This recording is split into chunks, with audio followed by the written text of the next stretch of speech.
Welcome to this tutorial on activating master data types in SAP IBP. We must activate a master data type to be able to create the master data records. In this tutorial, you will learn how to activate a master data type. We'll walk you through the process step by step in the Master Data Types app. Step 1. To begin, enter the master data type ID or name you wish to activate in the search field.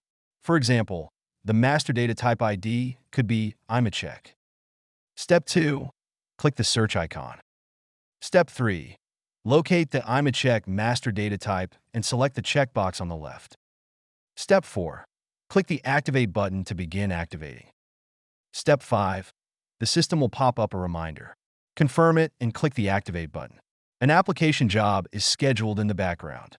If the job has finished and activation was successful, the master data types are active.